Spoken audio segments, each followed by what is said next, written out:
Dans la danse complexe de l'amour, où les cœurs s'entrelacent et les vulnérabilités s'exposent, le pardon émerge comme un défi profond et une grâce essentielle.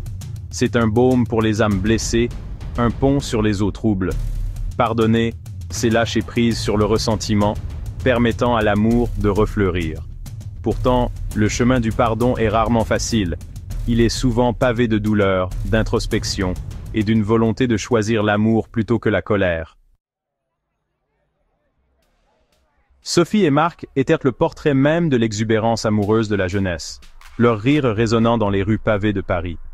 Ils se sont rencontrés dans un café, leur connexion aussi indéniable que l'arôme des croissants frais.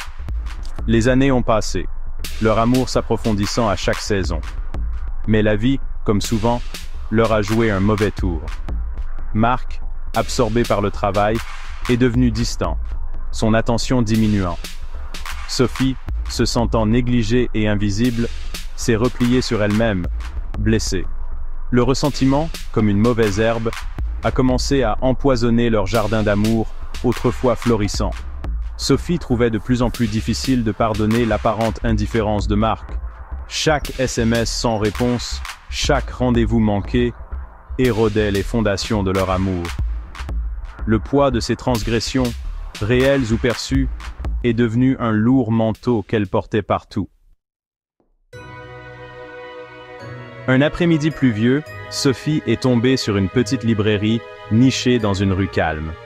Attirée à l'intérieur par l'odeur des vieux livres, elle s'est retrouvée à parcourir la section psychologie. Ses yeux se sont posés sur un livre intitulé « L'art du pardon ». Intriguée, elle l'a acheté, espérant trouver du réconfort dans ses pages. En s'immergeant dans le livre, Sophie a commencé à comprendre la nature corrosive du manque de pardon. Elle a réalisé qu'en s'accrochant à sa colère, elle ne faisait que se blesser elle-même. Le pardon, a-t-elle appris, ne consistait pas à excuser les actions de Marc, mais à se libérer des chaînes du ressentiment. Avez-vous déjà considéré que le pardon est plus une question de se libérer soi-même que d'excuser l'autre personne? Le processus a été ardu.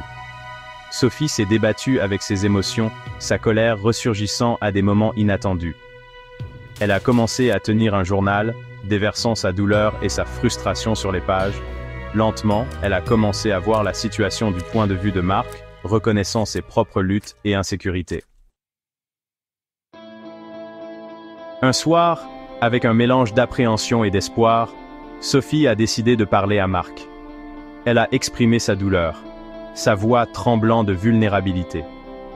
À sa surprise, Marc a écouté attentivement, les yeux remplis de remords. Il a reconnu ses erreurs, admettant qu'il avait été aveuglé par ses propres angoisses. Il a exprimé de profonds regrets pour la douleur qu'il avait causée et un désir sincère de réparer leur relation.